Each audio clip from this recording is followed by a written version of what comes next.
მოგესალმებით. დღეს ჩემთან ერთად არის გიორგი ჭკატუა. ვისაუბრებთ ქართულ აჯანყებებზე რუსეთის იმპერიის პერიოდში. ჩვენი სასაუბროთემა მოიცავს 1804 წლის აჯანყებას, 12 წლის აჯანყებას და შემდეგ უკვე 32 წლის აჯანყებას. და შევეცდებით ამ საუბრის განმავლობაში რომ განვიხილოთ სოციალურ-ეკონომიკური კონტექსტი, ერის იმდროინდელი და ასევე პოლიტიკური ასპექტები, რა დოზით იყო ისინი გამოვლენილი. და საერთოდ როგორი იყო იმდროინდელი პოლიტიკური სივრცე, რამდენად იყო ანტირუსული თუ რუსული ძალაუფლება როგორი იყო განაწილებული და ასე შემდეგ. კარგი, დავიწყოთ მაშინ, თქვენ ხوار გეცნობისდება. ჩავასწორებ იმას, რომ მან ისიც მნიშვნელოვანი არის სათაურებს, ანუ აჯანყებები 1804 წლის მთიულეთის აჯანყება, 1812 წლის კახეთის აჯანყება და 1812 წლის შეთქმულება. იმიტომ რომ მანდაც ან თვითონ ეს სათაურებიც უკვე განსხვავებებს გვეუბნება ძალიან ბევრს და ესეც რა აღნიშნოთ დასაწყისში. კი ბატონო, აი მაშინ დავიწყოთ პირველი და ყველაზე მთავარი შეკითხვით ჩემი აზრით 1804 წელს აჯანყების წინაპირობა რა გახდა, რა სოციალური ვითარება იყო იმ დროს და აი ეს მთავარი მამოძრავებელი და რაღაც განმაპირობებელი რა იყო ამ აჯანყების. და შემდეგ უკვე გადავალთ დეტალებზე და საუბრის დროს გამოჩნდება ბევრი რამ. კი ბატონო. კი, იმიტომ რომ რთული არის საერთოდ იმის ამ თემის დაწყება, იმიტომ რომ რა ასე ვთქვათ, კონტექსტიდან დაიწყებ, ეგ გარკვეულწილად განაპირობებს მე მსჯელობის მიმართულებას, იმიტომ რომ დეტალები არის უამრავი და რომელი დეტალის გამახვილებით დაიწყება ყურადღებას, რომელზე გამახვილებ, აი ეს მე წარმართავს რაღაცნაირად კალაპოტს. მე ყოველთვის პირველ რიგში ვცდილობ ხოლმე რომ დავახასიათო სტატუს quo, ანუ რა არის აწყოში და უახლესი წარსული. ანუ იქამდე რა იყო რამდენიმე წლის თუკან რა. როდესაც ჩვენ ანტირუსულ აჯანყებებზე ლაპარაკობთ და ზოგადად რუსეთზეც როდესაც ლაპარაკობთ, ხშირად გვავიწყდება ხოლმე რომ რუსეთი როგორც მტერი სახელმწიფო და სახელმწიფო რომელიც გიპყრობს 19 საუკუნემდე არ არსებობს ჩვენს ანუ კავკასიის პოლიტიკაში ასეთი ასე ვთქვათ ამპლუით არ არის შემოსული. არა მარტო პოლიტიკაში, შეიძლება სოციალურ აღქმაშიც, იმიტომ რომ თუნდაც მანიფესტის პირობები რაც იყო, საკმაოდ დიდი პატივისცემით გამოირჩეოდა ამ რუსული ხელისუფლების მიმართ და სიმბოლიკის მიმართ და ეს არა მხოლოდ ანუ უშუალოდ მეფეებს შორის და იმპერატორსა და მეფეს შორის კავშირი იყო, არამედ თვითონ დიდებულებისაც და ანუ ფეოდალური კავშირიც საკმაოდ ისეთი იყო, დადებითი აღქმა იყო რუსეთის რა. კი, აი რო ვუყუროთ ხო, რომ იქამდე გვაქვს ჩვენ მე-18 საუკუნეში და იქამდეც საზოგადოება ფეოდალური და აი ეს ფეოდალური საზოგადოება თან ქართული ფეოდალური საზოგადოება კიდე სხვანაირია, შეიძლება რუსულთანაც და სხვებთანაც რაღაც მახასიათებლებით გავს, მაგრამ თავარი აქ ის არის, რომ ქართველი ფეოდალები არიან ძალიან საკმაოდ ძლიერები. და მათ აქვთ ძალიან ასე ვთქვათ დიდი ძალა, რომ მეფეების წინააღმდეგ წავიდნენ და ისტორია სავსეა ამით, ხო? რომ მეფე ებრძვის აჯანყებულ ფეოდალს ყოველთვის. და ძალიან ხშირად გვხდება ეს.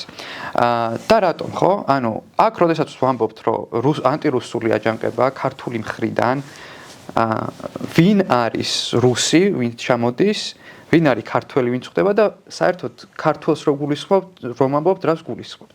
აქ ყავს საზოგადოება, სადაც ფეოდალურ საზოგადოებაში არის გლეხი, ფეოდალი, მეფე. ხო? და მეფეს ზემოთ ყავს ღმერთი, რომელმაც მისცა მეფეს ავტორიტეტი. უფლება და წამოვიდა მისგან ეს ხო უფლება რომ მართოს, ხო? აქ ჩვენ ყავს სამეფო სამთავროები მე-18 საუკუნეში ხო და მე-19 საუკუნეშიც სამეფო სამთავროები სადაც მაგალითად მე თუ ვარ კახელი გლეხი ვემორჩილები კახელ თავადს, კახელ ფეოდალს და კახელი ფეოდალი და ჩემი ბატონი ემორჩილება მეფეს. შესაბამისად თუ და ხშირად ხდებოდა ეს რომ და ყველაზე დიდი დაპირისპირება მაგალითად უკვე მე-19 ერეკლეს დროიდან არის ქართლსა და კახეთის ფეოდალებს შორის და მანდ ჩანს ყველაზე კარგად და ეს ფეოდალური მოწყობის პრობლემები კუთხით რატომ უშლის ხელს საზოგადოების გაერთიანებას. რომ ერეკლე, რომელიც არის კახელი მეფე, ანუ კახეთის სამეფოდან არის გადმოსული და ქართლ-კახეთი გაერთიანდა კახეთის სამეფოს ქვეშ, ქართლელი თავადები ამის წინააღმდეგები არიან, მიდის დიდი დაპირისპირება, ამ დაპირისპირებაზე რო ჩავყვეთ, შეგვიძლია საათობით ვილაპარაკოთ, ცხადია, მაგრამ რო შევხედოთ აი იმ ქართლელი გლეხის გადმოსახედა, რომელიც თავის ბატონს ემორჩილება, რომელიც გაამწარა ერეკლე მეფემ, დაასახიჩრა, ჩამოართვა, გადაასახლა ეს გლეხები, ანუ შიდა დაძაბულობა ფენებს შორის არის იმდენად მუდმივი და იმდენად ტოტალური, რომ აქ ვთქვათ, რომ ჩვენ საქართველო აჯანყდება რუსეთის წინააღმდეგ, იმიტომ რომ ქართველებს რუსები არ უნდათ, შეიძლება ესეც და არ უარყოფ, რომ რაღაც კონტექსტებში არის, მაგრამ ამის გარდა იმდენი თემა, რაც რეალურად ამ საზოგადოებას აერთიანებს, რომ ამაზე მინდა რომ გავამახვილოთ ასევე დიდი ყურადღება და კიდე ერთი მოკლე ასპექტი, რომ რუსეთი შემოდის როგორც პროტექტორი ქვეყანა. ჩვენ ვიცით, რომ იქამდე რუსეთი, ანუ ოსმალეთი, ირანი მყავს და რუსეთი შემოდის, რომ დაიცვას საქართველო. და 1801-ში, როდესაც ქართლ-კახეთის უქმდება, ხო, სამეფო, ომით და ბრძოლით არ ხდება ეს, ხო? ანუ და პირველი წინააღმდეგობა რუსების წინააღმდეგ არის ჯანყი, ანუ ქვემოდან აჯანყება. არა ომი სახელმწიფოებს შორის, არამედ აჯანყება და აჯანყება ქვემოდან წამოსული წინააღმდეგობა არ არის მხოლოდ ნაციონალისტური, არ არის მხოლოდ ეროვნული, არამედ არის სოციალური, ეკონომიკური, კულტურული და უამრავი ასპექტით მოფენილი. კი ბატონო, როგორც აღნიშნეთ, 1804 წლის აჯანყებაზე უკვე შემდგომებიც არ იყო იმდენად პოლიტიკური ხასიათის, რამდენადაც სოციალური და ეს გამოწვეული იყო იმ ფეოდალური წყობილებით, რაც მანამდე არსებობდა. და ეხლა რომ გადავიდეთ უშუალოდ 1804 წლის აჯანყებაზე და აი ჯანყი ახსენეთ სწორი სიტყვა, იმიტომ რომ ჩემი თვალსაზრისით ეს 1804 წლის მთიულეთის აჯანყება უფრო შესაბამება სიტყვა ჯანყი. ნუ რა სემანტიკური განსხვავებები არის ახლა აჯანყებასა და ჯანყის შორის და რა მნიშვნელობით განსხვავებებს გვაძლევს რა. ერთი მხრივ აჯანყება ეს არის მთლიანი პროცესი, წარმართული, ანუ არა მარტო ემოციური რომელიც გაზრდილია ფიზიკურში, არამედ დაგეგმილი, გათვალისწინებულია პოლიტიკური, სოციალური, ეკონომიკური ასპექტები, მაგრამ ჯანყი არის თვითონ აი ერთგვარი აფექტის მდგომარეობა სოციუმის, ჩემი აზრით, რომელსაც ერთადერთი გამოძახილი რაც შეიძლება ჰქონდეს, არის ის ფიზიკური აგრესია, რაც ნუ შემდეგ ან შეიძლება ეს არც იყოს აგრესია, მაგრამ ძირითად შემთხვევებში აგრესია არის ხოლმე, რაც უკვე გადაიზრდება აჯანყებაში. და აი 1804 წლის ამბავში როგორ აი რა კორელაციაში არის ეს თეორია და 1804 წლის ამბავი რა. კი, სწორი მიმართულება არის ჩემი აზრით ამ საკითხზე სასაუბროდ ამ დღეს თორე ზოგადად ბევრი კუთხით შეიძლება ამაზე ლაპარაკი რა არის აქ მნიშვნელოვანი რომ შენ რო თქვი რომ კი სოციალური ეკონომიკური თქო განსაზღვრული და არა პოლიტიკური მან კიდე ერთ ზამთრობდი რომ ზოგადად ჩემი ანუ პოლიტიკა რაც არის ეგ განსაზღვრავს სოციალურ-ეკონომიკურ სტატუს კოს და შესაბამისად ანუ მიზეზი შეიძლება იყოს ამოზრდილი სოციალურ-ეკონომიკური ასე ვთქვათ პრობლემებიდან მაგრამ მიზანი რომ ეს შევცვალოთ არის პოლიტიკური ცვლილება. ოღონდ ეს უფრო ჩვენ ვიცით დღეს თანამედროვე მოდერნულ უფრო სტრუქტურულებულ საზოგადოებაში რომ ეს ასეა. იქ როდესაც სტრუქტურა ტრადიციით არის მრავალი წლით განსაზღვრული, მონარქიული, იერარქიული, სოციალური და ეკონომიკური ცხოვრების წესის ძალიან დიდი ტრადიცია, ამის შეცვლა რომ ეს პოლიტიკურად უნდა შეიცვალოს, ეს განწყობა ცხადია არ არის.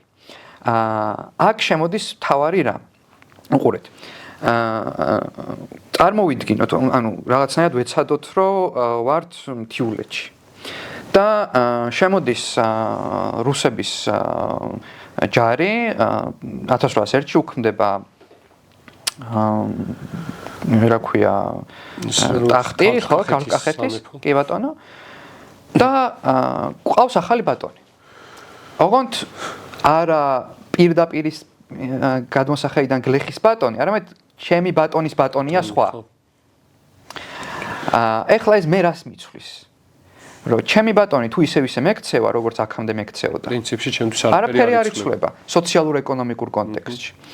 მაგრამ აქ მნიშვნელოვანი არის აი მაგალითად ალექსანდრე ყაზბეგს ელკუჯაში რაც რომლებიც უწერია ეს ცვლილება ხჩვერაც აქვს ვახსენეთ ხო რომ იცვლება მხოლოდ ჩემი ბატონის ბატონი ну თლად ესე პრაქტიკაში ჩემი აზრით არ იყო იმიტომ რომ სიტყვაზე როცა შემოდის იქ რუსი გენერალი და თავის თავს აძლევს ახლა გადავდივართ მაგაზე ზუსტად კი ბატონო მაშინ ზუსტად მაგაზე გადავდივართ რომ ეს პერიოდი ჩვენ ანუ ლოკალურად ანუ ასე ვთქვათ პროცესი ამაზე მსჯელობისა ჩემეული არის რომ მიახლოვება და მე ისევ გამოსვლა რა ანუ zoom out რაც არის ხო რომ დავახლოვდეთ თითოეულს და მე გამოვიდეთ ისე უკან და ვნახოთ რა ხდება. ესე იგი, ცოტა ფართო მასშტაბით რომ შევხედოთ ამ პერიოდში რუსეთის იმპერიაც როგორც კოლონიალისტური ევროპული იმპერია ჩამოყალიბების პროცესშია. მათ უნდათ უბრალოდ რომ ასეთები იყვნენ. და ჩამოყალიბების პროცესშია რაც ჩანს უამრავ დეტალში და მაგალითად რომ ავიღოთ რომ ამ დროს ვინ არის საქართველოში არის ციციანოვი. რომელსაც ფეოდალები ციციშვილს ეძახიან ალექსანდრე ჭავჭავაძეც თავის ლექს კავკასში ციციშვილს წერს რომ რაღაცნაირად ლოგიკაში ჩასვან ეს პროცესი რაც ხდება რომ კი ანუ ეს სამეფო გაუქმდა მაგრამ ქართველი წარმოშობით ქართველი გამოაგზავნეს რომელთანაც შეიძლება დალაპარაკება რაღაცა კავშირის კონტაქტის დამყარება და მერე პროცესებს მიუყვეთ და შეიძლება ისევ დამოუკიდებლობის აღდგენა, ხო? ეს მათ ისტორიულად ქართლის ცხოვრებიდან იციან. ეს იციან, წაკითხული აქვთ ისტორია და ალექსანდრე ჭავჭავაძის ტექსტებში და გრიგოლ ორბელინის ტექსტებში ეს ჩანს და ხშირად იხსენებენ მაგალითად ალექსანდრე ჭავჭავაძე რომ მაკედონელმა ილაშქრა კავკასიაში დასვა ზენონი ანუ მოარღვია ის მამასახლისობა რაღაც ახალი სტრუქტურა შექმნა ამ ახალი სტრუქტურაში ფარნავაზი ამოიზარდა და დაიბრუნა ის და ანუ განახლდა ადგილი. და დაახლოებით ამ კუთხით უყურებს და თუმცა ციციანოვი ანუ ციციანოვის ტექსტებში ашკარად ჩანს, რომ რუსული იმპერიალისტური კოლონიალისტური პოლიტიკა არის სრული ქაოსი. სრული ქაოსი, იმიტომ რომ ხშირად წერს და აქ რო ჩამოდის პირველ რიგში მის წინამორბედს იქამდე არ უშვებს კავკასიიდან კოვალენსკის, სანამ არ გამოიძიებს მის საქმეებს, იმიტომ რომ გადაცდომების აი კასკადია. და იქცევიან ცენტრიდან გამოგზავნილი პერიფერიაში მოხელეები ისე როგორც დამპყრობელი ექცევა დაპყრობილს. და ქართულის გონებაში წარმოიდგინე რომ რუსეთის ჯარი არის შემოსული. დამპყრობლური ჯარით არ შემოსულა, თავიდან შემოვიდა როგორც პროტექტორი. და ეხლა ისე გექცევა, როგორც მტერი მოგექცევა. და ეს ჩანს კონკრეტულ სიტუაციას 1804 წლის აჯანყებას ბოლო წვეთი იყო ერთ-ერთი კონკრეტული ამბავი, რომელიც არის ცნობილი ფართო მასშტაბებით და ფართო მასშტაბებით რო არის ცნობილი ეს გავიგე აკაკი წერეთლის სხვათა შორის პიესიდან. აკაკი წერეთელს 1905 წელს თუ არ ვცდები აქვს დაწერილი, ნუ მან მაგ პერიოდში გამოქვეყნა და შეიძლება იქამდე პიესა ვორონცოვზე, მიხეილ ვორონცოვზე. და ვორონცოვი როდესაც ჩამოდის ეუბნები ვორონცოვი ითხოვს რომ ანუ ამ პიესაში ესე წერია რა რომ ითხოვს რომ მოდი მომიყვანეთ ვინმე ვინც მომიყვება რა ხდებოდა აქამდე ანუ რუსები რას აკეთებდნენ რა და შეარჩევენ დიმიტრი ყიფიანს და დიმიტრი ყიფიანი საერთოდ ახლიდან და ჩემი აზრით შევისწავლოთ თლიანად მისი ბიოგრაფია და მიუყვეთ მის განვითარებას იმიტომ რომ ფაქტობრივად მისი გარდატეხები ემთხვევა პოლიტიკურ სოციალურ გარდატეხებს საქართველოსისა და დიმიტრი ყიფიანი ეუბნება რომ მაგალითად 1804 წელს ანანურის კაპიტანის სპრავნიკმა ანანურის მაზრაში შევიდა ერთ-ერთ ოსურ სოფელში და დეტალურად აქვს აღწერილი რა სისასტიკე აქვს ჩადენილი იქ. და ვორონცოვი ეუბნება რომ არ მჯერაო ამისო. და დიმიტრი ყიფიანი ეუბნება თუ არ გჯერა წადი და არქივში ჩაიხედე და დოკუმენტი ნახეო რა. და მე ხა ვიფიქრე რომ ისედაც მიწევს, როგორც ისტორიკოს ცხადი არქივი. აი კონკრეტულად იქნებ ეს დოკუმენტიც ვიპოვო და ვიპოვე. 1804 წლის 1804 წელს თვითონ ანანურის მოსახლეობას აქვს გაგზავნილი, ქართულად არის ეს წერილი და ზუსტად იგივე რამ აქვს აღწერილი, რაც ერთი საუკუნის მერე აკაკი წერეთლის პოემაში აღწერილი. და რუსი კაპიტან ისპრავნიკის წინააღმდეგ იწყება ჯანყი. ანუ არ გვინდა არ გვინდა ჩვენს აწმყოს ეს რუსი ჯარისკაცები განაგებდნენ. იმიტომ რომ რა ამბავი იყო ის? რა გააკეთა? ხო. თუ ძალიან გაუწერელი არის. ხო, თული მოსაყოლი არის. მანდ ეს კიდე არაფერი არ არის, ისეთ რაღაცებს აკეთებდნენ მაშინ და აი ეგ ქმნის განწყობას, წარმოიდგინე, რომ ყველა არის ყველას მტერი. ხო, აი მაგ კონტექსტის გასააზრებლად ზუსტად რო რეებს აკეთებდნენ, ძალიან მნიშვნელოვანი ნაწარმოებია ელგუჯად ჩემი აზრით, იმიტომ რომ მანდაც ნუ ეს აჯანყების შესახებ რა ნაწილიც ეთმობა, ხო? მთავარ მიზეზებად არის წარმოჩენილი მთლიანი რომანის თუ მოთხრობის განმავლობაში არის როგორი მიზეზები წარმოჩენილი, რომ ნუ ქალების მიმართ ძალადობა ბევრი რაღაც ისეთი ქმედებების დაძალება, რაც ნუ პირად ღირსებასაც აღარ ეხება, ანუ ანატომიურად არასწორი რაღაცებს. ზუსტად იგივე არის, რომ ადამიანი არ განიხილავ. ანუ მოდიხარ და ეს გლეხი, დაბალი ფენის წარმომადგენელი, თან მათი გადმოსახედი ეს არის, რომ ისინი შემოდიან როგორც ევროპული იმპერიის წარმომადგენლები და ეს არის აზიური სივრცე. და პირდაპირ ყველა იმაში, ну 1801 წლის მანიფესტშიც 12 სექტემბრის მანიფესტშიც ეგ წერი ალექსანდრე პირველი მაგას ამბობს, რომ თქვენ სახელი გქონდათ განთქმული მთელ აზიაში და აზიის ნაწილები ხართ.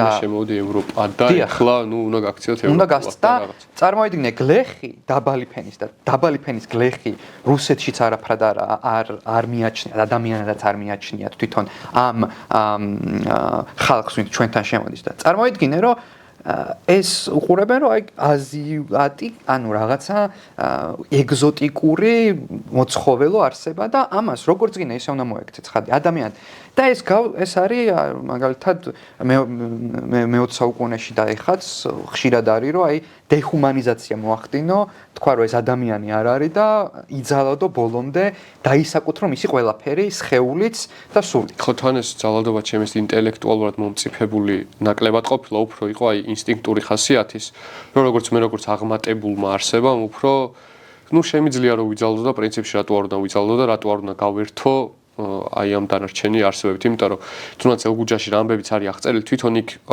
მოძალადე რუსი აი სალდათების ესეთ პირადი ინტერესი რა რაიმე მოგებას ნახავენ მაგამბიდან ან რაიმე კარგი დარჩებათ ან რაღაც სარგებელს გამონახავენ საერთოდ არ ჩანს ეს არის აი ერთჯერადი უბრალო გართობის აქტები ხო და ნუ დაუბრუნდეთ ისე კი ბატონო დაუბრუნდეთ ისე 1804 წელს ნუ მოკლედ ეს ამბები ხდება თან ხდება დროის განმავლობაში 1801 წლიდან მოყოლებული პრინციპში უნდა ხდებოდეს უკვე ლოგიკურად და აი მომწიფდა აჯანყებისას არის იქამდე წინარე აჯანყება 4 უბრალოდ უფრო ფართო იყო ხო და აი უნდა მომწიფებული იყო აი 1804 წლის აჯანყებაში და აი რა პროცესები ხდება როგორ იწყება აჯანყება როგორ მიდის და როგორ სრულდება უკვე შემდგომ რა აჯანყების ჩვენ ხშირად ავამახვილებთ ხოლმე ყურადღებას რომ ეგ აჯანყება დაგეგმილიც კარგად არის და არ ყავს ფეოდალი რომელიც არის სათავეში ეს არის ქვემოდან წამოსული აჯანყება ხალხი არის გამოსული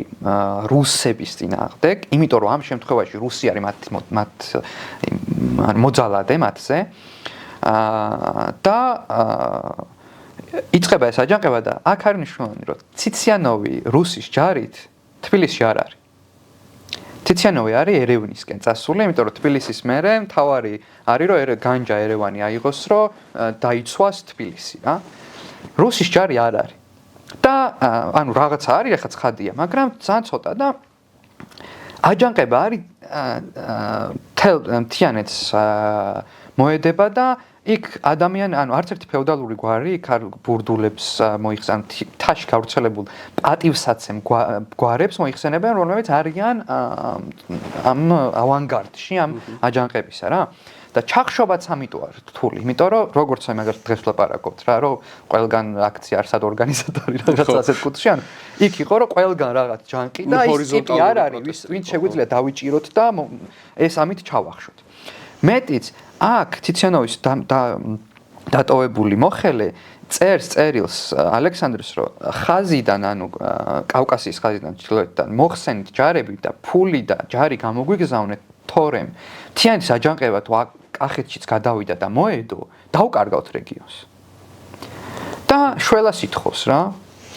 და ციციანო მე რო ბრუნდება, ამაზე დაამბრაზდება, იმიტომ რომ მისი პირადი ღირსების შელახვა რო თვითონ არის კავკასიაში გამოგზავნილი და რამე თბილისის აჯანყებას ვერ ვახშობდა, ამას აგებინებ იმპერატორს გიჟი ხო არა. შიდა დაპირისპირებებიც, ანუ მეგეც უნდა გვესმოდეს, რომ რუსების შიდა დაპირისპირებებიც არის, ციციანო ხშირად წერს ცენტრში, რომ ნუ მიგზავნით იმ ხალხს, ვისაც ხელი მოეცარა იმპერატორის კარზე. იქ თუ არ გამოგადგათ იმპერიაში, რომ მოდის ეს ლოთი და არაპროფესიონალი, ვერ ვაერაკეთებს საქმეს და რეგიონი თუ გინდათ შევინარჩუნოთ, ნორმალური ხალხი გამოაგზავნეთ. რომ დავალებ ვენდო. ხო, საინტერესო რაღაც ახსენეთ ახლა სხვათა შორის, რომ ეს აჯანყება თვითონ აღიქმებოდა როგორც საფრთხე. ეგ რასაც ჩვენებს ახლა ჩემი აზრით, რომ პოლიტიკური საფრთხე ნაკლებად იყო პოლიტიკურ ისევ პოლიტიკურ ველზე, რას გულისხმობ ახლა, რომ პოლიტიკურ იმ დროინდელ პოლიტიკურ ველს თუ დავყავთ რაღაც ორ დიქოტომიად, რომ რუსული პოლიტიკური ველი, რაც არის ნუ ციციანოვი და მისი წარმომადგენლობა და რაიმე სახის პოლიტიკური წინააღმდეგობა თუ ყავდა მას. მეორე ნაწილი იყოს ეს. რადგან ამ აჯანყებაში თვითონ აქტორები არ არიან ეს ანტირუსული პოლიტიკის წარმომადგენლები, უნდა ვიგულისხმოთ, რომ მათი ძალაუფლებაც ძალიან ნაკლებია და შესაბამისად თვითონ ეს ძალაუფლება სად არის, მაშინ არის ერთი ძალაუფლება ციციანოვის ხელში და რა კი ეშინიათ ამ აჯანყების, მაშინ ძალაუფლების მეორე და დიდი და მთავარი წყარო ყოფილა თვითონ ხალხი. რაც უკვე მნიშვნელოვანი ცვლილება არის ჩემი აზრით. აქ უკვე ძალიან მნიშვნელოვანი ცვლილება არის რეალობის აღქმაში, იმიტომ რომ მაშინ თუ ძალაუფლება ჰქონდა ფეოდალს, მეფეს, სარდალს ასე შემდეგ, ახლა უკვე პირდაპირ ხალხი იაზრებს, რომ ძალაუფლება აქვთ მათ. ცოტა, ანუ გეთანხმებით დიდ ნაწილში, მაგრამ ხშირად ვერიდები ხოლმე თანამედროვე ტერმინებით წარსულის დახასიათებას რა. რაღაც მომენტებში საჭიროა მეტიც. რაღაც მომენტებში ცოტა თავი უნდა შევიკავოთ რა. იმიტომ რომ აი ეს პოლიტიკური ველი თუ გვინდა რომ ვილაპარაკოთ, პოლიტიკური ველი რას ნიშნავს იმ პერიოდში, ეს ძალიან ბუნდოვანია ჩვენთვის რა. ანუ რა ვინ ქმნის ამ ანუ ხალხი ვინ არის, ხო? ხალხი საერთოდ რას ნიშნავს? რომ ხალხი მუდმივად ტექსტებში თუ კითხულობთ, ძირითადად არის ფეოდალები, წვრილაზნაურები. გლეხებს აღიქმებენ, რომ ეს ხალხი არის გამყოლი, ანუ ბატონის მორჩილები არიან. და თიანეთი და თიულეთი მაგიტო არის კიდე აქ თავარი ფაქტორი, რომ მათ იქ ისედაც ბატონის წინააღმდეგობაც, ანუ საქართველოს თიანეთში, იგივე სვანეთში, იგივე კახეთის თიანეთში და ცხადია ქართლის თიანეთში ბატონის წინააღმდეგაც სრული მორჩილება არ არის, ანუ უფრო ეგალიტარული წყობის გამოცდილება აქვს. ამიტომ თვითონ და თვითმოქმედება ცხადია უფრო მეტი აქვთ მათ რა. და იმპულსებიც უფრო აშკარა არის. და აი აქ უყურეთ სად ჩანს ხალხის აღქმა, რომ სხვანაირია მაშინ. 1804 წელია ხალხი აჯანყებულია თიანეთში და ამ დროს ცდილობენ ქართველი ბატონიშვილები ამ აჯანყების პოლიტიკაში გადატანას და ტახტის გათავისუფლებას, ანუ მთლიანი ქართლ-კახეთის ტახტის რუსებისგან გათავისუფლებას. ფარნავაზი, იულონი, ალექსანდრე, ხო? და აქ აი ფარნავაზის წერილები არის აქ მნიშვნელოვანი, რომელიც იმერეთიდან გადმოდის და ცდილობს რომ შეუერთდეს ამ აჯანყებას, მაგრამ მას არ წარმოუდგენია, რომ მას შეუძლია რომ ხალხთან მივიდეს და ხალხთან ერთად იბრძოლოს. იწყებს წერილების მიწერას ფეოდალებისთვის, კახელ ფეოდალებს წერს წერილს, ციციანოვს წერს წერილს, ქართლის ფეოდალებს წერს წერილს. და კახელებს თხოვს რომ მომეხმარეთ ციციანოვსთან რაღაც დიპლომატიური ის უნდა, ქართლებთან ცხადია ძალიან რთული დამოკიდებულება აქვს, იმიტომ რომ თვითონ არის ერეკლეში თავმავალი და ქართლელი ფეოდალები მას არ ემორჩილებიან. მეტიც ამაზე შეგვიძლია კიდე ცალკე ჩავშალოთ, იმიტომ რომ ამაჯანყების პროცესში უდიდესი მნიშვნელობა აქვს ქართლ და კახელ ფეოდალებს შორის დაპირისპირება. სანამ გავაგრძელებთ მაგაზე ლაპარაკს, ორი სიტყვით რო ავხსნათ ციციანოვი ვინ არის? იმიტომ რომ სიტყვაზე იმაყურებლისთვის, ვინცაც ნაკლები ფაქტობრივი ცოდნა აქვს იმ ეპოქის შესახებ, რომ უფრო ნათელი სურათი დაინახოს რა. ხო, მნიშვნელოვანი შეკითხვა არის, მართალი ხარ. ფაქტობრივად ეგეც ცალკე პროცესი არის საჯარო მმართველობის შექმნის ქაოტურობა კავკასიაში, როდესაც რუსები შემოდიან. იმიტომ რომ ჩვენ და წარმოვიდგინოთ, რომ აი ტერმინებს როგორ ახასიათებენ, ხო? რომ კავკასია თავიდან არის ხაზი. რუსულად სამწუხაროდ ეს ყველაფერი არის რუსულად და ყველაფერი რუსული სივრცეა, ამიტომ ტერმინები უნდა რუსული თქვა, კავკასკაია ლინია. ანუ ხაზია რა. ეს ნიშნავს, რომ მათთვის ეს რეგიონი არის თავდაპირველად ფრონტის ხაზი. რეგიონი არის წრფეა. და ამ წრფეზე არის მუდმივი ბრძოლა. ერთი რეგიონისთვის, ქართლ-კახეთისთვის, მერე სამთავროებისთვის ამ დაქსაქსულ სამთავროების ქვემოთ არის ორი უდიდესი იმპერია, რომელთანაც ცალკე და ეს არის მთავარი, ხო, ანუ კავკასიაში იმიტომ კი არ შემოდის, რომ აქ უნდა. იმიტომ შემოდის, რომ აქ დაადგას ფეხი და მეორე ნაბიჯი გადადგას იქეთ, ხო? ანუ ირანისა და ოსმალეთის წინააღმდეგ. და როდესაც ჩამოდიან მაგალითად კნორინგი, კოვალენსკი, ძირითადად არის გაყოფილი საჯარო და სამხედრო თანამდებობები, მაგრამ არის მის კომუნიკაცია, მის კოორდინაცია და ციციანოვი არის უკვე კავკასიის სამხრეთ კავკასიაში ჯარების მხედართმთავარი, ანუ რუსი ჯარების მხედართმთავარი არის სამხრეთ კავკასიაში ციციანოვი, რომელიც ასევე არის საჯარო მმართველობის გამგეც. ანუ ყველაფერს უკვე ნელ-ნელა ციციანოვი ცდილობს, რომ თავის თავში მოაქციოს, იმიტომ რომ ეს გაფანტულობა არ იყოს და პლუს კადრების სიმცირე აქვს. ამიტომ რომ დავაკვირდეთ, ქართველებისთვისაც ცოტა უკეთ გონებაში უკეთ ჯდება, რომ ერთ კაცს აქვს. ანუ იქამდე რომ მაგალითად ქართულ მეფეს ჰქონდა რეალობის აღქმა არ იცვლება, ხო? ბიუროკრატიასთან და იმიტომ რომ შემოდიან ქართულ ფეოდალებს უწევთ რუსულ ბიუროკრატიასთანაც შეჭიდება. იმიტომ რომ არის ეს ფაქტი, რომ პირველი უდიდესი საფრთხე, რომელსაც ფეოდალები იგრძნობენ, არ არის ქართლ-კახეთის გაუქმება. არის ცხადია საფრთხეა ძალიან სერიოზული, მაგრამ იდენტობის საფრთხე ექნებათ მაშინ, როდესაც რუსები მოთხოვენ მათ დოკუმენტაციას იმისას, რომ შენ ხარ თავადი. ანუ მეფემ რო თავადობა ტიტული გიბოძა, ხელმოწერილი დოკუმენტი მომიტანე. რომ დაგიჯერო და მე როგორც ეს ანუ ჩვენს ბიუროკრატიის ინსტიტუციაში ჩაქრთო როგორც ფეოდალი. და ქართველებს ეს არ გვაქვს, ანუ არაფორმალური არის, ხო? ანუ ერეკლე არის, რომ სიტყვა, ანუ მეფის სიტყვა.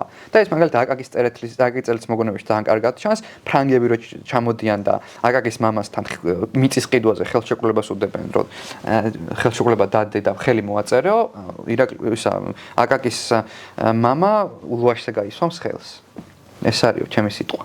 და ანუ არ მჭირდება ხელის მოწერა რა, მე უნდა როგორც ფეოდალს, როგორც წერეთელს, ჩემი ულუაშია რა და ექნებათ ეგ რომ ვაიმე, ანუ იდენტური საფრთხეა, ანუ მე ყველაფერი შეიძლება დავკარგო. იმიტომ რომ არ მაღიარებს როგორც ფეოდალს და მე თუ ფეოდალად არ მაღიარეს, всё, ანუ აღარ ვარსებობ. ეს ექნებათ ეგზისტენციალური საფრთხე. მაგრამ ციციანოვი იყურე როგორც სulis აი ამ სამართლის წარმოების კონტექსტს, რომ ერთმანეთში ურევს რუსულ და ვახტანგ მეექვსეს ანუ არსებულ კანონებს და რუსულ კანონებს ერთმანეთში ურევს და თუ მე გავამიცხადე ლოიალობა და ჩემთან ერთად ხარ, მე შენებური კანონებით მოგიდგები. მაგალითად, ციციანოვი ქართლის ფეოდალებს რო ჩამოდის ახლო ურთიერთობას იჭერს. რუსები ქართულ ფეოდალებს მიწებს უბრუნებენ, რომლებიც ერეკლეს დროს დაკარგეს, იმიტომ რომ ერეკლეს წინააღმდეგ იყვნენ და აჯანყებებს აწყობენ იქამდე და ქართულ ფეოდალებს მოიმხრობს და კახელებს მისცემს დოკუმენტი მომიტანე ერეკლესი. რომ ხელმოწერილი რომ შენ ფეოდალი ხარ.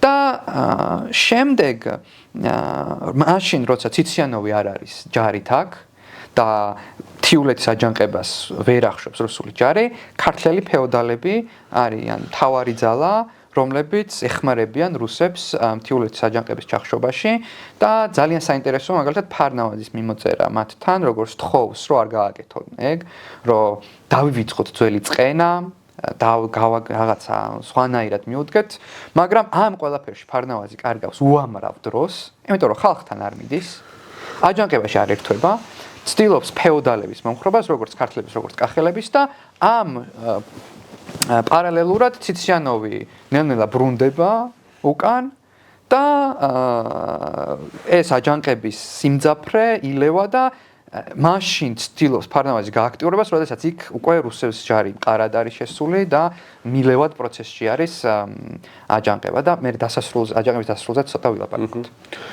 ხო, თუ გინდა პრინციპში გაგრძელება აჯანყების დასრულება შეგვიძლია, ანუ და მე გადავიდეთ. ხო და შემდეგ შეგვიძლია გადავიდეთ იმაზე თუ რა შეთანხმებულობა დატოვა თვითონ აჯანყება. ისევე როგორც პრაქტიკული მაგალითად თუ შეიცვალა რაიმე მოპყრობის ფორმები ან პოლიტიკა იმ რეგიონში, მთიულეთის რეგიონში, ან კიდე ან მეორე მხრივ ის იდეური შეთანხმებულობა რაც მან დატოვა, თუნდაც იმედის მხრივ ან პირიქით თუ იმედი მოკლა აჯანყების. ანუ ამ ორივე თემას შეგვიძლია გავამახვილოთ ყურადღება რა. და ჯერ შევეხოთ დასასრულს, რა თქმა უნდა, გავხსნათ ქრონოლოგიურად. დასასრული მნიშვნელოვანია, რატო? იმიტომ რომ როცა ციციანოვი ჩამოდის და ფაქტობრივად აჯანყება ანუ ხალხი მასობრივად აღარ არის წინააღმდეგ, უბრალოდ ტყეში არიან გავარდნილები, ანუ კი არ უჭირავთ უკვე რეგიონი, არამედ ტყეში არიან.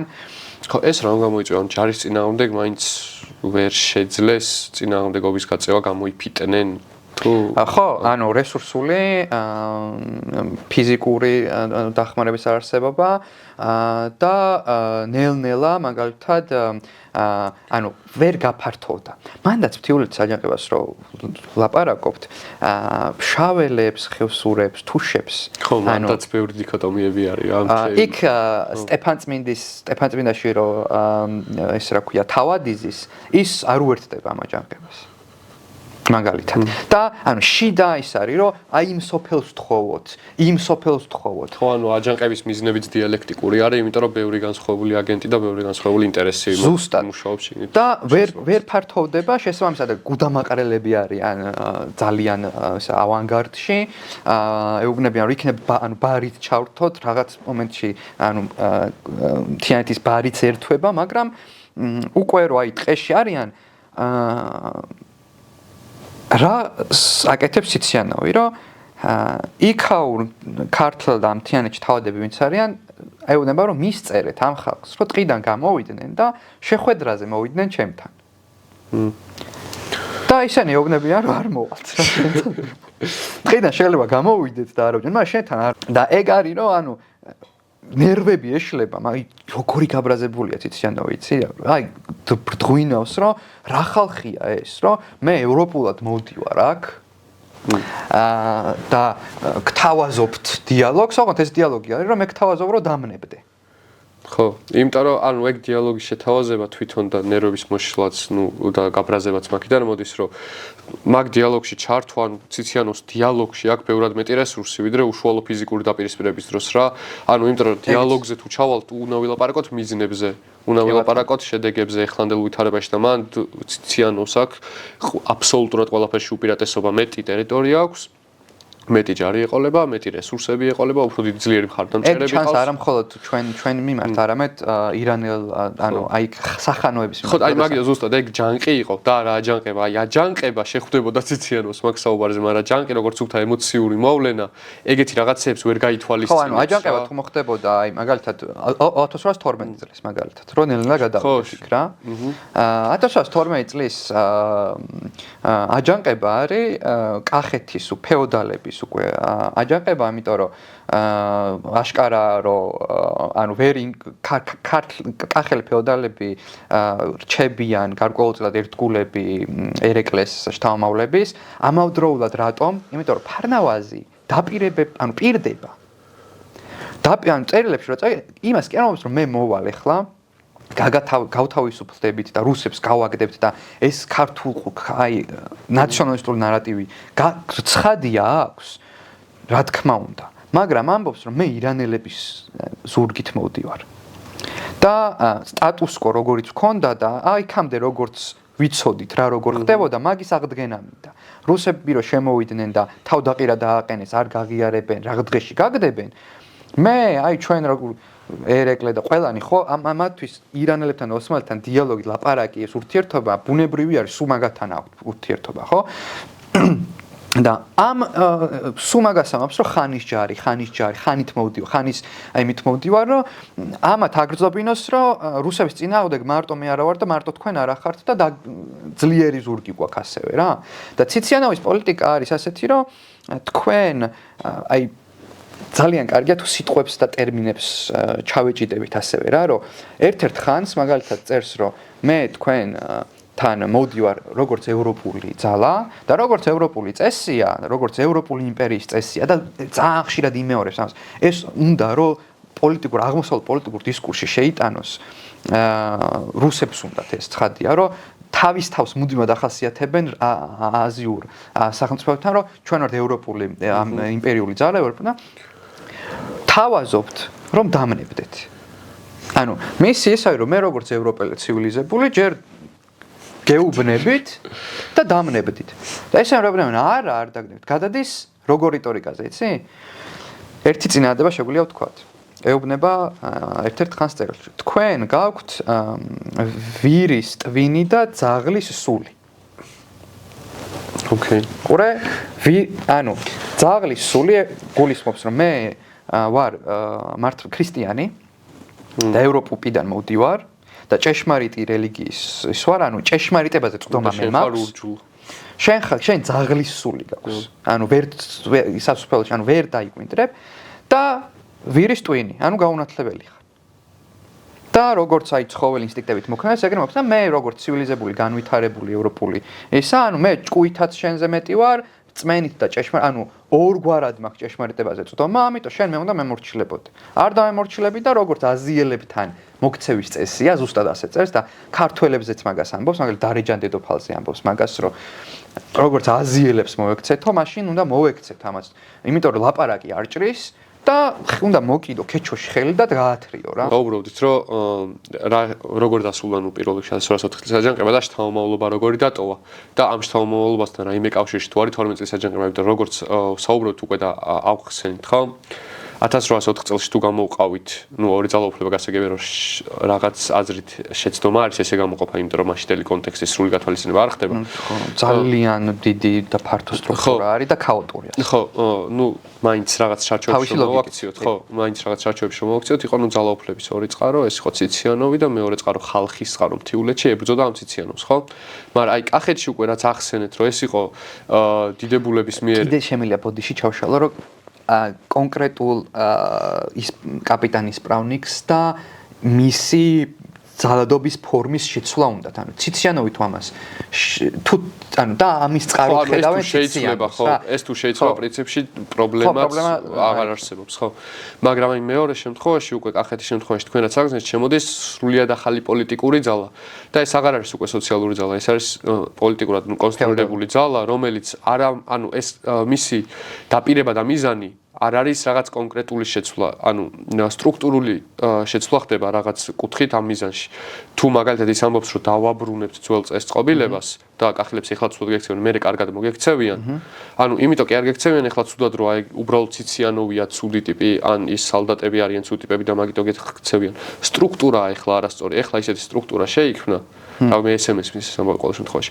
რომ ეხლა ისეთი სტრუქტურა შექმნეს ამ რუსებმა რომ თქვენ დაჩაგრულები ხართ მაგ სტრუქტურაში და მე მოვდივარ რომ შევქმნა ისეთი სტრუქტურა რომელშიც თქვენ დაჩაგრულები აღარ იქნებით. ვის ეუბნება ამას?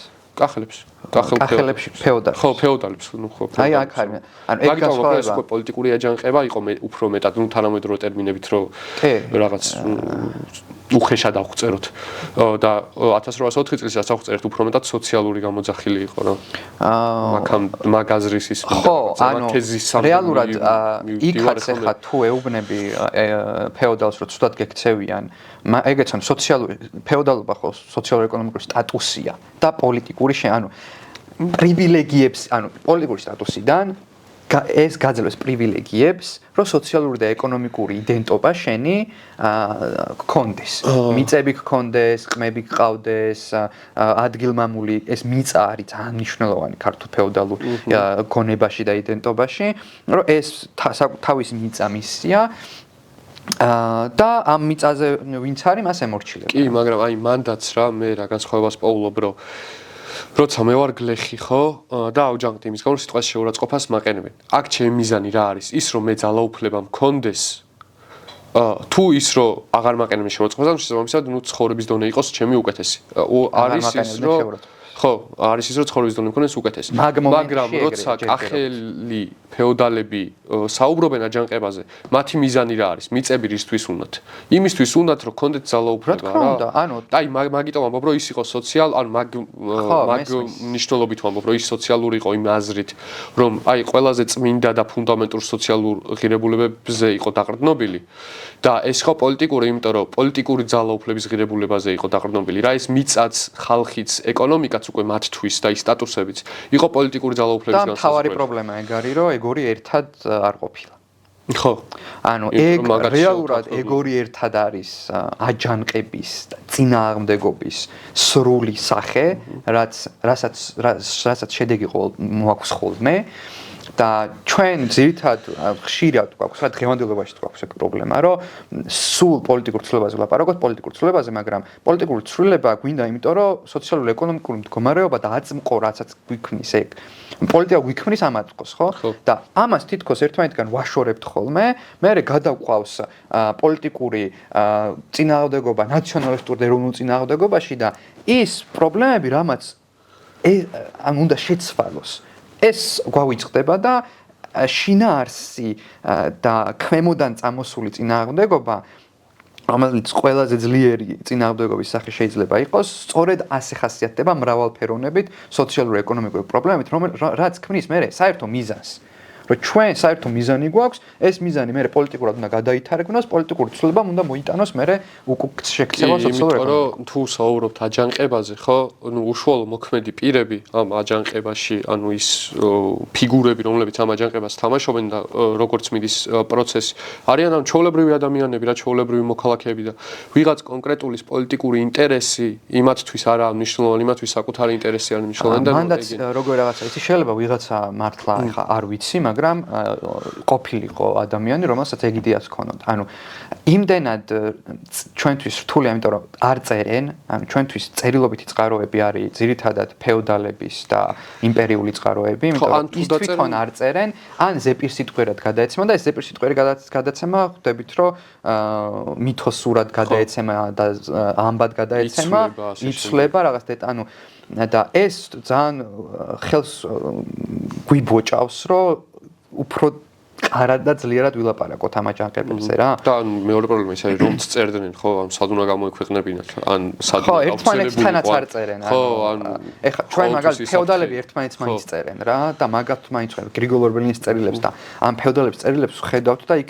რაღაც ცვლილებასაც ტერმინების სხვანაირად გამოყენა ყველაფერი შეიძლება დააკვირდე და ხალხის განვითარებას აი როგორ უნდა ეს არის ერთ-ერთი დიდი გამოწვევა ხო ხალხში გულისხმობთ ეხა იმ გლეხებს ზუსტად რომელსაც არ გულისხმობდნენ მაშინ ხალხში რეალურად რაც ახალხი ანუ საბოლოო ჯამში ცოტა პესიმისტური დასასრული მოგვიწია ამ აჯანყებების იმიტომ რომ აი ხა რაზეც ვჯელობდით ხო მე მგონი ნათელი ხდება და იკვეთება ერთი რაღაც 1804 წლის აჯანყებას ხო 12 წლის შემდეგ უკვე 12 წლის კახეთის აჯანყებაზე არ მოუხდენია ის გავლენა წესით რაც უნდა მოეხდინა იდეურად ანუ თუ 12 წლის აჯანყებას ეგრე აღწერთ როგორც ხა თქვენ აღწერეთ 12 წლის ბოდიში აი ძალიან მოკლედ რო ვთქვათ და ამით დიდ კონტექსტი ან კარგი კონტექსტი მიეცემა იმას მაგ აჯანყების შინაარს რა ქვია გარსევან ჭავჭავაძე წერილი არის რომელიც აღწერს რა არის მიზეზი, ანუ ოფიციალური წერილი არის რუსებთან გაგზავნილი, რა არის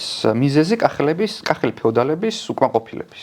და ზუსტად მაგას ამბობს, რომ გაურკვევლობა რუსული მმართველობისა, გადასახადების და აი ამ რუსული კანონების ქაოტურობა, იმიტომ რომ ჯერ არ არის კარგად სტრუქტურირებული, შიში იმისა, რომ ქართველი ფეოდალები ყველაფერს დაკარგავენ და მესამე, ჩვენ ყველას მოგვიწევს გადასახლება, როგორც მოუწიათ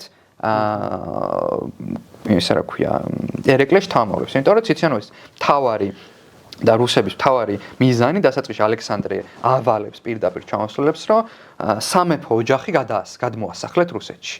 აუცილებლად სამეფო ოჯახი ყველა უნდა გადმოსახლდეს აქ. ან ძალით, ან იმით. და მე იქ აძლევენ მიწებს, რომ ეს მათი გადმოსახედა, რომ ბაგრატიონების ეს თუ მოვაშლეთ და გადმოვიყვანეთ, იქ წინააღმდეგობას მოვკლავთ. ხო, სხვა შორის ძალიან სწორი სიტყვა ახსენეთ, ახლა გარსემა ჭავჭავაძე აღწერს შიშებს ფეოდალებისო, ანუ მაგ კონტექსტშიც კი განსხვავდება 12 წლის აჯანყება და 4 წლის აჯანყება. შეიძლება ახლა ვწდები ლაპარაკის დამშველობაში, იმიტომ რომ შემიძლია არის ახალი ინფორმაციები და ილექება და თავისუფლად გავიაზროთ. ჩვენ ვართ ბევრი შეცდომისთვის განწირულები. მეც ბევრი შეცდომისთვის ვარ განწირული, იმიტომ რომ ამ თემაზე და ამ აჯანყებებზე ასე მრავალმხრივ კვლევა, ლაპარაკი, შეკითხვების დასმა არ არის ხშირი და არ არის ბუნებრივი ჩვენთვის და ჩვენ იმიტომ გვიწევს, ეხლა მე იმიტომ მიწევს ვარაუდებით ლაპარაკი, რომ აქ ჩემამდე ვარაუდები არ გამოთქმულა. ვარაუდებს კი არ გადავსინჯა. რა თქმა უნდა გამოთქმულა ეხლა ისე არ არის, რომ აჯანყება შესწავლილი არ არის. კი, მაგრამ აი ამ ახალი კონტექსტებით, ახალი თეორიებით ამ კუთხით და კარგიც არის ეს, ანუ კი, ეს მსჯელობაში უნდა დაიბადოს და უნდა ახალი აზრები დაიბადება რა. ხალხმა მოისმინოს, ახალი შეკითხვა გავუჭიროთ.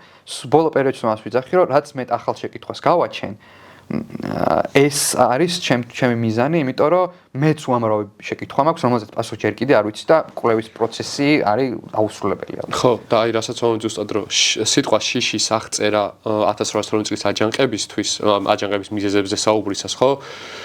სრულიად განსხვავდება 1804 წლის აჯანყება რო აღწეროთ, ხო? იქ სიტყვა შიშს ვერ გამოვიყენებთ, ანუ თიულების აჯანყების ჯანყის აღსაწერად ვერ გამოვიყენებთ სიტყვას, რომ მათ ეშინოდათ რუსი სალდათების, ანუ ეგ არ ყოფილა რა, ისინი გაბრაზებულები იყვნენ, შეიძლება რაღაც ღირსება შელახულები იყვნენ, ზუსტად. შეიძლება გაურკვევლობაშიც იყვნენ, მაგრამ ყოველ შემთხვევაში შიში ამ მოვლენებში ნაკლებად შეიძლება დაფიქსირდეს და მეორე მხრივ გარსევან ჭავჭავაძე პირდაპირ შიშს აღწევს. და აი პესიმისტური ზუსტად მაგიტო არის. ფეოდალებისთვის ღირსება ეგ არის. ანუ მათი სტატუსის და გვარის შვილობის დაკარგვა, მათ ღირსებას შეურაცხყოფს. ხო, ნუ ცოტა ფარისეულობა მგონია იქ ხა მაგაც. არა, ის არის, ეს გულწრფელად სჯერათ, მაგიტომ გამოსდის შემდგომში მაგალითად ვორონცოვს მათთან ურთიერთობა ძალიან კარგად, იმიტომ რომ პირდაპირ არის იქ ნახსენები ნაწერებში ფეოდალების გადმოსახედიდან, რომ ხშირად ამბობს, რომ ამ კაცის გვარი 200 წლოვანია, კაცო და ცოტა პატივისცემით მოგცეთ და всё, ანუ იმის გული მოგებულია. იმიტომ რომ ტრადიციულ აი ეს მის მამაპაპის აი მის ასე ვთქვათ იდენტობას აღიარებს ვიღაც ადამიანი და პატივისცემს და всё ეს მის ეგო ყოფილი არის ამ კუთხით რაც შემდეგ უნდა გადაითარგმნოს უკვე პრაქტიკულად. ხო და აი პესიმისტური იმიტომ ვახსენე დასასრული გამოგდის თქო რომ იმ იდეური კავშირების გამორკვევის საშუალება რაც ეს ახლა უნდა ქონოდა 8 წლიანი დაშორება არის ამ ორ აჯანყებას შორის, ხო? ერთი და იგივე სტრუქტურის მიმართ არის ეს აჯანყება. ნუ გასაგებია რომ მის ცეზები და მიზნები განსხვავებულია, მაგრამ ნუ ზოგადი ფორმა მაინც ერთიანი უნდა ყოფილიყო, მაგრამ ამის მიუხედავად ახლა მე და თქვენ გვიჭირს რომ გამოვკვეთოთ მკაფიო კავშირები და იდეური თანაზიარებები, რომ როგორც ძალიან ცოტა არის. რეალურად, ანუ მაგ პერიოდისთვისაც ძალიან ცოტა. ხო და ანუ ზუსტად მაგას ვამბობ, რომ ახალი გრძნობა უნდა ყოფილიყო, ის 4 წლის აჯანყების გრძნობა რაღაც ახალი უნდა ყოფილიყო 12 წლისთვისაც, რა 12 წელს რო აჯანყდნენ, ის იდეები უნდა დალექილიყო ამათთვისაც. და ეხლა გვიჭირს კავშირების გამორკვევა და მსგავსებების გამორკვევა ამ ორ აჯანყებას შორის და მაგიტო აი კომუნიკაციის პრობლემა იყო ეგ ერთი მხრივ, მეორე მხრივ ერთმანეთის პოზიციების გააზრებას. ანუ ჩვენ თუ იმას ვამბობთ, რომ ამ აჯანყების დროს სოფელი სოფელს ეძახის, რომ იქნებ მომეხმარო და რაღაცა, ანუ საერთო სივრცე, საერთო გამოცდილება, საერთო ეს მაგ პერიოდში ანუ გზები არა, ანუ ერთი სოფლიდან მეორე სოფელს შეიძლება ვერ ჩააღწიო. და ფეხით უნდა წახვიდე, ცხენით უკყავს, დიდარი ხო, ხარ რეალურად არ იცნობს სხვა რეგიონის წარმომადგენლებს რა, ანუ უშუალო არ იცნობ კონტაქტი. ან გიომია მათთან. დასავლეთში თუ ხარ მით უმეტეს, ხო? იმიტომ რომ სამეფოები და საავთორები იქ მუდმივად ერთმანეთს ებრძვიან და აი ეს გამოცდილების დაულექობა ძალიან კარგად ჩანს 32 წლის შეთქმულებაში შეგვიძლია ცირედით შევეხოთ და დავტოვოთ სამომავლო იმისთვის. იმიტომ რომ მან შეხედო არის ზუსტად ორი რამ, რომ ის რაც იქამდე გარკვეულწილად გამოცდილებით იქნება უკვე განათლებული ხალხი ქვედაფენიდან წამოსული, ეს არის სოლომონ დოდაშვილი და მეორე მხრივ სასულიერო პირი ფილადელფოს კიკნაძე, რომლებიც წერენ და ამუშავებენ იდეას მამულის ისე რა ქვია ლოგიკას წერს ხო სახელმძღვანელოებს წერენ და იქ ცდილობენ რომ აი რესპუბლიკის იდეები აქვს შორის ბარათაშვილის მასწავლებელი იყო და ასე შემდეგ მაგრამ მათი ეს ნაწერები მათი ეს იდეები რო წაიკითხოთ ფეოდალებ, ანუ ეგ ხო შეთქმულებაა, სადაც ASN-ი თითქოს რაღაც იდეურ ბაზის ამზადებენ, მაგრამ ფეოდალური შეთქმულებაა, იმიტომ რომ იარაღი ფეოდალმა უნდა ისროლოს რა. მათ საერთოდ ანუ არანაირი იდეური და რაღაც კავშირი კიკნაძესთან და დოდაშვილთან არ აქვთ. და აჯანყების შემდეგაც, ეს იმით რომ დავტოვოთ, აჯანყების შემდეგაც ფილადელფოს კიკნაძე და დოდაშვილი კვდებიან და იხოცებიან ძალიან სიდუხჭირეში, ფეოდალები ზოგი გადასახლდა და ზოგი აპატიეს და ასე შემდეგ, მაგრამ თითქმის ყველანი საბოლოოდ ერთვებიან რუსულ ადმინისტრაციულ კარიერულ აღმასვლაში, ხდებიან გენერლები და ჯარებს მართავენ და ასე შემდეგ, საკუთარ გზას პოულობენ და ესენი ხო და ნუ ზუსტად რავი ტრაგიკული ეგ უფრო არის აჯანყების ჩახშობაზე უფრო ხო იმის მიუხედავად ტრაგედია არის ეგეც თავისთავად ქართველი ხალხის ტრაგიკული არის ზუსტად ეგ ურთიერთგაგების საერთოდ არ ქონა რა რაღაც დონეზე ანუ ეგ უფრო დიდი ტრაგედია არის ის რომ ჩვენ 1804 წელს ავჯანყდით მთიულები რო ვართ ეხა ავჯანყდით გვინდოდა რომ აი რაღაც იდეურ დონეზეც ხო ვებრძოდით რეალურად ჩვენთვის რაღაცას რა ერთმანეთში ვლაპარაკობდით დარწმუნებული ვარ რომ ის ხალხი ხვდებოდა რაღაცას იდეურად ებრძოდნენ უსამართლობას არათანასწორობას მაინც იდეურად ებრძოდნენ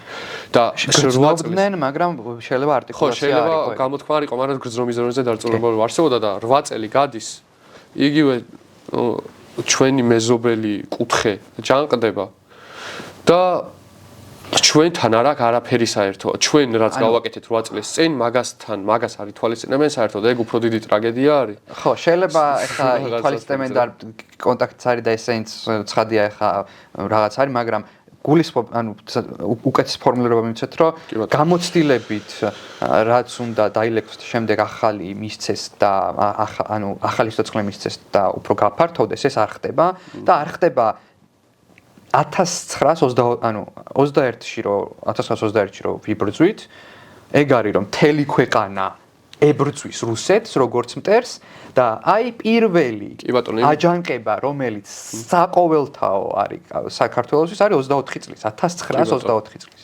ეს ყველა რეგიონი ერთად კომუნიკაცია უკვე დამყარებულია, ერთად უკვე ვიცით კომუნიკაცია და ჩამოყალიბებული ვართ ყველაზე მნიშვნელოვანი ყველაზე შუაში ყავს ეროვნულ გამათავისუფლებელი უდიდესი 50 წლიანი ყველაზე მნიშვნელოვანი ფუნდამენტზე ვარ ჩამოყალიბებული რომ ისთვის ვიბრძვით და ენა მამულზე სარწმუნოებაზე და ნუ ეგ კონცეფციები სამწუხაროდ დარღვეული იყო მაშინ რა მაშინ ვიბრძოდით ღირსებისთვის შეიძლება ვიბრძოდით ეკონომიკური უკეთესობისთვის იბრძვიან ასე შემდეგ ხო კარგი ეს დავასრულოთ იმედია რომ საინტერესო იყო და გაიგეთ რაღაც ახალი ინფორმაციები ნუ მადლობა ყურადღებისთვის დიდი მადლობა და წარმატებას გიორგი მადლობა ძალიან დიდი წარმატებას გისურვებთ რაც მეტი იქნება მით უკეთეს კი ბატონო